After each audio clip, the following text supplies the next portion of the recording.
दोस्तों, स्वागत है आपका अपना YouTube channel biology with SS bio sir में। आज हम जीव विज्ञान अर्थात बायोलॉजी का चैप्टर नंबर 1 लेसन नंबर 1 जैव प्रक्रम से टोटल सभी ऑब्जेक्टिव प्रश्न लेकर आए हैं जो आपके एग्ज़ाम के लिए बहुत ही महत्वपूर्ण हो सकता है। तो चलिए हम प्रश्न को देखते हैं। और प्रश्न को स्टार्ट करने से पहले अगर अभी तक हमारे YouTube channel biology with SS bio sir को सब्सक्राइब नहीं किए हैं तो चैनल को सब्सक्राइब करें और बेल आइकन को दबाएं ताकि अगले वीडियो का नोटिफिकेशन आप तक पहुंच जाए। तो चलिए देखते हैं। आपका पहला प्रश्न कहता है कि पौधों में वाष्पोत्सर्जन किस भाग में होता है। तो पौधों में वाष्पोत्सर्जन जो है वो पत्ती में होता है। किस में होता है? पत्ती में होता है। चलिए आगे देखते हैं। दूसरा प्रश्न कहता है कि मानव में उपस्थित यूरिया की समान मात्रा होती है। मानव में उपस्थित यूरिया की समान मात्रा कितनी होती है? तो ये होती है 20 मिलीग्राम होती है। चलिए आगे देखते हैं। नेक्स्ट कहता क्या है कि श्वसन क्रिया के दौरान कितनी प्रतिशत ऊर्जा ताप के रूप में निष्कासित होता है। तो श्वसन क्रिया के दौरान जो है वो 20% ऊर्जा ताप के रूप में निष्कासित होता है। चलिए आगे देखते हैं। चौथा प्रश्न कहता है कि मनुष्य में वृक्क एक तंत्र का भाग है जो किससे संबंधित है।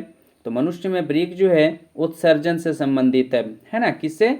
मनुष्य में वृक्क एक तंत्र का भाग है जो उत्सर्जन से संबंधित है। पांचवें प्रश्न की ओर देखते हैं। तो कहता है कि पौधे के वायवीय भागों से जल के निष्कर्षण की क्रिया कहलाती है। तो पौधे के वायवीय भागों से जल के निष्कर्ष की क्रिया कहलाती है वाष्पोत्सर्जन। क्या कहलाती है? वाष्पोत्सर्जन कहलाती है। छठा प्रश्न हम देखते हैं। कहता है कि वह प्रक्रम जिसके द्वारा शरीर में ऊर्जा का उत्पादन होता है उसे क्या कहते हैं। तो उसे श्वसन कहते हैं। क्या कहते हैं? श्वसन कहते हैं। कहता है कि कौन कौन सी क्रिया सभी जीव के लिए अनिवार्य है। आपको बताना है कि कौन सी क्रिया सभी जीव के लिए अनिवार्य है। तो ये श्वसन जो है सभी जीवों के लिए अनिवार्य है। कहता है मैग्नीशियम किस में मैग्नीशियम में पाया जाता है ना। मैग्नीशियम पाया जाता है किस में? तो मैग्नीशियम जो है क्लोरोफिल में पाया जाता है। और क्लोरोफिल के कारण जो पत्ती होता है वो हरा होता है बच्चों, है ना। पत्ती का रंग जो है हरा होता है किसके कारण होता है? क्लोरोफिल के कारण होता है। और क्लोरोफिल में क्या पाया जाता है? तो क्लोरोफिल में मैग्नीशियम पाया जाता है। नौवां प्रश्न देखते हैं। ये कहता है कि मानव हृदय में पाए जाते हैं। तो मानव हृदय में 4 वेश्म होता है बच्चों। पहला होता है दायां नीलय, दूसरा होता है बायां नीलय, तीसरा होता है दायां आलिंद और चौथा होता है बच्चों बायां आलिंद। ये 4 प्रकार के मानव हृदय में वेश्म पाए जाते हैं। कहता है कि प्रकाश संश्लेषण द्वारा किसकी प्राप्ति होती है। आपको बताना है कि प्रकाश संश्लेषण के द्वारा किसकी प्राप्ति होती है। तो ये ग्लूकोज की प्राप्ति होती है प्रकाश संश्लेषण के द्वारा। कहता है कोशिका झिल्ली किस प्रकार की झिल्ली है। तो कोशिका झिल्ली अर्धपारगम्य झिल्ली होती है। कोशिका झिल्ली कैसी होती है? अर्धपारगम्य झिल्ली होती है। चलिए आगे देखते हैं। कहता है कि दही के जमने में कौन सी क्रिया होती है। आपको बताना है कि दही के जमने में कौन सी क्रिया होती है। तो ये किण्वन होती है बच्चों। चलिए आगे देखते हैं। कहता है कि वह विधि जिसमें जीव पोषक तत्वों को ग्रहण कर उसका उपयोग करता है, उसका उपयोग अपने वृद्धि एवं जनन के लिए करते हैं, उसे क्या कहते हैं। तो उसे पोषण कहते हैं। इस पृथ्वी पे जितने भी जीव हैं सभी जीव ऊर्जा की प्राप्ति के लिए अलग अलग प्रकार के पोषक तत्वों को ग्रहण करता है। और उस पोषक तत्व की सहायता से जीव के शरीर में जो ऊर्जा बनता है वो ऊर्जा किसी अन्य काम में उपयोग करता है। तो उस क्रिया को भी हम लोग पोषण कहेंगे, है ना। आपको बता दें बच्चों कि पोषण जो है 2 प्रकार के होता है। एक होता है स्वपोषण और एक होता है परपोषण। एक को कहते हैं स्वपोषण और एक को कहते हैं परपोषण कहते हैं। क्या कहते हैं बच्चों? एक स्वपोषण है, दूसरा क्या है? परपोषण है। चलिए आगे देखते हैं। कहता है मानव में डायलिसिस थैली है। तो मानव में डायलिसिस थैली नेफ्रॉन को कहा जाता है। चलिए आगे देखते हैं। कहता है कि मत्स्य का प्रमुख मुख्य श्वसन अंग है। मछली का श्वसन अंग क्या है आपको बताना। तो मछली का जो श्वसन अंग है वो गिल्स होगा। कहता है पौधों में गैसों के निष्कासन के लिए किस क्रिया का उपयोग होता है। तो पौधों में गैसों का निष्कासन के लिए जो है विसरण क्रिया का उपयोग किया जाता है। कहता है क्लोरोफिल वर्ण का रंग तो ये हरा होता है आपको। कवक में पोषण की कौन सी विधि है। तो कवक में पोषण की मृतजीवी है। और बच्चों मृतजीवी को अपघटक भी कहा जाता है। क्या कहा जाता है। मृतजीवी को अपघटक भी कहा जाता है। चलिए आगे देखते हैं। कहता है रेजिन एवं गोंद कहाँ संचित रहता है। तो रेजिन एवं गोंद जो है पुराने जाइलम में संचित होता है, जमा होता है। कहता है कि शरीर में भोजन को पचना किस प्रकार की अभिक्रिया है। तो शरीर में भोजन का पचना उपचयन अभिक्रिया है। कहता है रक्त क्या है। तो रक्त जो है एक प्रकार का उत्तक है और इसका जो रक्त का जो पीएच मान होता है बच्चों 7.4 होता है। इसकी जो प्राकृतिक होती है क्षारीय होती है। क्या होती है। क्षारीय होती है। चलिए आगे देखते हैं। नेक्स्ट कहता है कि कौन उत्सर्जी अंग है। तो वृक्क जो है वृक्क एक उत्सर्जी अंग है। चलिए अगला प्रश्न कहता है कि रक्षी कोशिकाएं पाई जाती है। तो रक्षी कोशिकाएं कहाँ पाई जाती है। तो रक्षी कोशिकाएं जो है पत्तियों में पाई जाती है। कहाँ पाई जाती है। पत्तियों में पाई जाती है। इथाइल एल्कोहल किस प्रकार के शोषण में बनता है। तो इथाइल एल्कोहल जो अवायवीय शोषण में बनता है। कहता है कि मनुष्य में सांस लेने और छोड़ने की क्रिया को क्या कहा जाता है। तो मनुष्य में सांस लेने और छोड़ने की क्रिया को श्वासोच्छ्वास कहा जाता है। क्या कहा जाता है। श्वासोच्छ्वास कहा जाता है। नेक्स्ट कहता है कि रक्त में आयरन की कमी से होने वाला रोग है। तो रक्त में आयरन की कमी से क्या और कौन सा रोग होता है। एनीमिया रोग होता है। क्या होता है बच्चों। एनीमिया रोग होता है। कहता है कि पादप में जाइलम उत्तरदायी है। आपको बताना है कि पादप में जाइलम उत्तरदायी है किसके लिए। तो पादप में जो जाइलम है वो जल का वहन के लिए उत्तरदायी है। जाइलम से जो है जल का वहन होता है और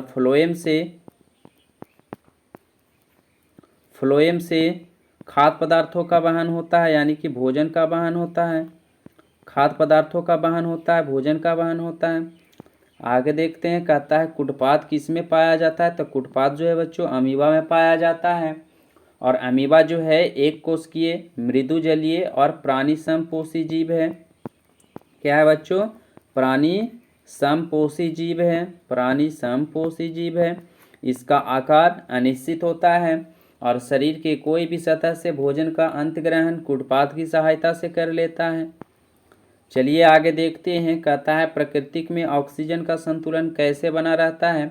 तो प्राकृतिक में ऑक्सीजन का जो संतुलन है प्रकाश संश्लेषण के द्वारा बना रहता है। अगला जो प्रश्न है वो कहता है कि स्टोमाटा पौधे के किस अंग में पाया जाता है। तो स्टोमाटा जो है पौधे के पत्तियों में पाया जाता है। किस में पाया जाता है बच्चों। पौधे की पत्तियों में पाया जाता है। कहता है कि मानव हृदय का औसत प्रकुंचन दाब होता है कितना।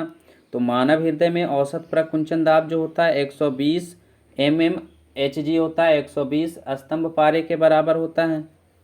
चलिए आगे देखते हैं। कहता है कि प्रकाश संश्लेषी अंग कौन है। तो प्रकाश संश्लेषी जो अंग है आपका पत्ती है। अगला प्रश्न कहता है कि वाष्पोत्सर्जन कैसी क्रिया है। तो वाष्पोत्सर्जन जो है भौतिक प्रक्रिया है। क्या है। भौतिक प्रक्रिया है। कहता है शरीर में भोजन का पचना किस प्रकार की अभिक्रिया है। तो शरीर में भोजन का जो पचना है ऑक्सीकरण अभिक्रिया है। क्या है। ऑक्सीकरण अभिक्रिया है। नेक्स्ट कहता है कि ग्रहणी भाग्य है किसका। तो ग्रहणी जो है छोटी आंत का भाग्य है। और आपको बता दें कि ये जो छोटी आंत होती है बच्चों, छोटी आंत को 3 भागों में बांटा गया है, जिसमें सबसे पहला जो भाग है वो ग्रहणी होता है। सबसे पहला भाग ग्रहणी होता है। दूसरा जो है आपका जेजुनम होता है। जेजुनम होता है। और तीसरा जो है बच्चों आपका इलियम होता है। क्या होता है। इलियम होता है। तीसरा क्या होता है। इलियम होता है। तो छोटी आंत को 3 भाग छोटी आंत के 3 भाग होते हैं, ग्रहणी, जेजुनम और इलियम, जिसमें ग्रहणी जो है किसका भाग है। तो ग्रहणी एक छोटी आंत का भाग है। चलिए आगे देखते हैं। कहता है पाइरूवेट के विखंडन से कार्बन डाइऑक्साइड जल तथा ऊर्जा देता है। यह क्रिया कहाँ होती है। तो ये जो क्रिया है माइटोकॉन्ड्रिया में होती है। कहाँ होती है? माइटोकॉन्ड्रिया में होती है। कहता है कि जठर ग्रंथियाँ कहाँ पाई जाती है? तो जठर ग्रंथियाँ जो है अमाशय में पाई जाती है। कहाँ पाया जाता है? अमाशय में। और आपको बता दें विद्यार्थी कि ये जठर ग्रंथि से एक रस निकलता है और उस रस को हम लोग कहते हैं जठर रस कहते हैं। क्या कहते हैं? जठर रस कहा जाता है। क्या कहते हैं बच्चों? जठर रस कहा जाता है। और आपको कमेंट बॉक्स में कमेंट करना है बच्चों कि अमाशय में कौन सा अम्ल पाया जाता है जो भोजन के साथ आए जीवाणुओं को नष्ट करने का काम करता है। ये आपको कमेंट बॉक्स में कमेंट करना है। चलिए आगे देखते हैं। कहता है खुला परिसंचरण तंत्र किस में पाया जाता है? तो खुला परिसंचरण तंत्र जो है आपका तिलचट्टा में पाया जाता है, कॉकरोच में पाया जाता है। चलिए आगे देखते हैं। अगला जो प्रश्न है वो कहता है कि पौधों में पाया जाने वाला गाढ़ा एवं दूधिया उत्सर्जित तरल पदार्थ को क्या कहते हैं? तो पौधों में पाया जाने वाला गाढ़ा एवं दूधिया उत्सर्जित तरल पदार्थ को लैटेक्स कहा जाता है। क्या कहते हैं बच्चों? लैटेक्स कहा जाता है। कहता है यूरिया रक्त में कहाँ से प्रवेश करती है? तो यूरिया जो है रक्त में यकृत से प्रवेश करती है। कहाँ से करता है? यकृत से करता है। कहता है प्रकाश संश्लेषण होता है। तो प्रकाश संश्लेषण की जो क्रिया होती है वो दिन में होती है। कब होती है बच्चों? दिन में होती है। कहता है पादप में फ्लोएम का संवाहक है। तो पादप में फ्लोएम का संवाहक कौन है? तो फ्लोएम से पादपों में भोजन का संवहन होता है, खाद्य पदार्थों का संवहन होता है। चलिए आगे देखते हैं। आपका अगला प्रश्न है कि प्रकाश संश्लेषण क्रिया में ऑक्सीजन बाहर निकलता है। तो प्रकाश संश्लेषण प्रक्रिया में ऑक्सीजन किससे निकलता है? तो ऑक्सीजन जो है आपका जल से निकलता है। किससे निकलता है? जल से निकलता है। चलिए आगे देखते हैं। कहता है रक्त में हल्के पीले रंग के चिपचिपे द्रव को क्या कहते हैं? तो रक्त में हल्के पीले रंग के चिपचिपे द्रव को प्लाज्मा कहा जाता है ना। और आपको बता दें कि प्लाज्मा में जो जल है बच्चों वो 90% जल होता है, 7% प्रोटीन होती है और अन्य जो होता है बच्चों वो अकार्बनिक पदार्थ होता है, इनऑर्गेनिक मटेरियल होता है। क्या होता है बच्चों? इनऑर्गेनिक मटेरियल होती है ना। चलिए आगे देखते हैं। कहता है कि प्रकाश संश्लेषी अंगक कौन है? तो हरित लवक को प्रकाश संश्लेषी अंगक कहा जाता है। कहता है कि वृक्क के संरचनात्मक एवं क्रियात्मक इकाई को क्या कहा जाता है? तो ये नेफ्रॉन कहते हैं। वृक्क के संरचनात्मक और क्रियात्मक इकाई को क्या कहते हैं? नेफ्रॉन कहते हैं। मनुष्य के शरीर की सबसे बड़ी ग्रंथि कौन है? तो लीवर है। मनुष्य के शरीर की सबसे बड़ी ग्रंथि क्या है? लीवर है। कहता है कि स्वपोषी पोषण के लिए आवश्यक नहीं है। तो स्वपोषी पोषण के लिए जो है ऑक्सीजन आवश्यक नहीं है ना। चलिए आगे देखते हैं। कहता है कि इनमें से किसके द्वारा अमीबा में भोजन का अंत ग्रहण होता है? तो ये कुटपाद के द्वारा होता है। किसके द्वारा होता है? कुटपाद के द्वारा होता है। चलिए आगे देखते हैं। कहता है कि किस छिद्र द्वारा ग्रसनी ग्रास नली से जुड़ी होती है? तो ये जो है निगल द्वार है। क्या है बच्चों? निगल द्वार है। निगल द्वार के द्वारा जो है ग्रसनी ग्रास नली से जुड़ा होता है।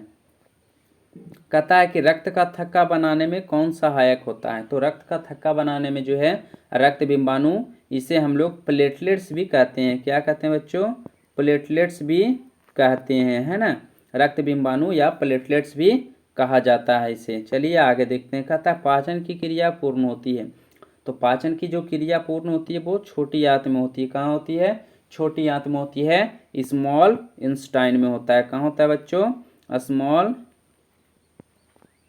इंस्टाइन में होती है ना। चलिए आगे देखते हैं। कहता है कि छोटी आंत की दीवार में पाए जाने वाली ग्रंथियों के स्राव को क्या कहा जाता है? तो छोटी आंत की दीवार में पाए जाने वाली ग्रंथियों के स्राव को आंत्ररस या सक्सस एंटीरिकस के नाम से जाना जाता है। चलिए आगे देखते हैं। कहता है कि एक वयस्क मनुष्य के कितने दांत होते हैं? तो एक वयस्क मनुष्य के जो है वो 4 दांत होते हैं। कितने दांत होते हैं? 32 दांत होते हैं। कितने होते हैं? 32 दांत होते हैं। चलिए आगे देखते हैं। कहता है कि मछली के हृदय में कोष्ठों की संख्या कितनी होती है? तो मछली के हृदय में कोष्ठों की संख्या 2 होती है। कितनी होती है? 2 होती है। कहता है कि स्वाद कलियां पाई जाती है। तो जो स्वाद कलियां हैं वो जीभ के ऊपरी सतह पर पाई जाती है। कहाँ पाई जाती है बच्चों? जीभ के ऊपरी सतह पर पाई जाती है। कहता है कि अमाशय के अग्रभाग को क्या कहते हैं? तो अमाशय के अग्रभाग को कॉर्डियक भाग कहा जाता है। और आपको बता दें कि अमाशय का जो पश्च भाग है बच्चों, अमाशय का जो पश्च भाग है, पिछला भाग है, पिछला भाग को हम लोग फाइलोरिक भाग कहते हैं। क्या कहते हैं? फाइलोरिक भाग कहते हैं। अमाशय के अग्र भाग को कॉर्डियक भाग कहा जाता है और पश्च भाग को फाइलोरिक भाग कहा जाता है। चलिए आगे देखते हैं। कहता है मुख गुहा का पिछला भाग क्या कहलाता है? तो मुख गुहा का पिछला भाग ग्रसनी कहलाता है। क्या कहलाता है बच्चों? ग्रसनी कहलाता है। कहता है कि सजीव के कौन मुख्य लक्षण है? तो श्वसन जो है सजीव के मुख्य लक्षण है। क्या है बच्चों? सजीव के मुख्य लक्षण क्या है? तो श्वसन है। कहता है कि छोटी आंत एवं बड़ी आंत के जोड़ पर पाए जाने वाली एक छोटी नली नुमा रचना को क्या कहते हैं? छोटी आंत एवं बड़ी आंत के जोड़ पर पाया जाने वाली एक छोटी नली नुमा रचना को सिक्कम कहा जाता है। क्या कहा जाता है? सिक्कम कहा जाता है। चलिए आगे देखते हैं। कहता है कोशिका के किस भाग में सजीवों के सारे गुण उपस्थित होते हैं? तो कोशिका के किस भाग में सजीवों के सारे गुण उपस्थित होते हैं? तो आपको प्रोटोप्लाज्म में। किस में होता है बच्चों? प्रोटोप्लाज्म में होता है, जीव द्रव्य में होता है। चलिए आगे देखते हैं। कहता है कि अमाशय में अधपचे भोजन के लेई की तरह के स्वरूप को क्या कहते हैं? तो कायम कहा जाता है। क्या कहा जाता है? कायम कहा जाता है। कहता है कि कौन एमिनो अम्ल के विखंडन से बनता है? तो अमोनिया जो है एमिनो अम्ल के विखंडन से बनता है। अमोनिया एमिनो अम्ल के विखंडन से बनता है। कहता है पेप्टोन पेप्टाइड्स को किस रूप में तोड़ता है? पेप्टोन जो है पेप्टाइड्स को किस रूप में तोड़ता है? तो ये एमिनो अम्ल के रूप में तोड़ता है ना। चलिए आगे देखते हैं। कहता है 65 नंबर प्रश्न कहता है कि चाइल्ड का अवशोषण कहाँ होता है? तो चाइल्ड का जो अवशोषण है इलियम में होता है। कहाँ होता है बच्चों?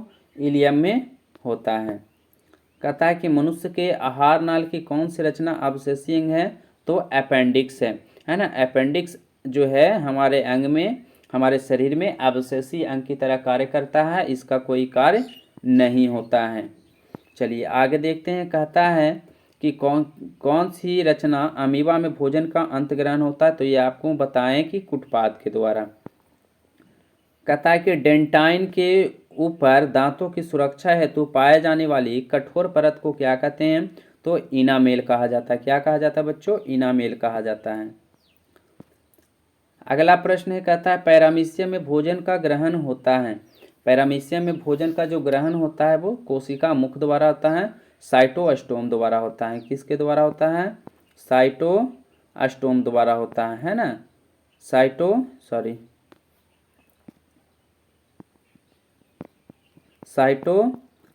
द्वारा होता है ना। स्टोम द्वारा होता है। चलिए आगे देखते हैं। कहता है कि प्रकाश संश्लेषी इकाई क्या है? तो क्लोरोफिल को प्रकाश संश्लेषी इकाई कहा जाता है। फोटोसाइंथेसिस यूनिट जो है किसे कहा जाता है? क्लोरोफिल को। नेक्स्ट कहता है आपका कि प्रकाश संश्लेषण प्रक्रिया का मुख्य उपोत्पाद क्या है? तो प्रकाश संश्लेषण प्रक्रिया का जो मुख्य उपोत्पाद है ये ऑक्सीजन है। ऑक्सीजन कहाँ से निकलता है विद्यार्थी? तो अभी आपको बताएं तो ये जो ऑक्सीजन है वो जल से बाहर निकलता है। चलिए आगे देखते हैं।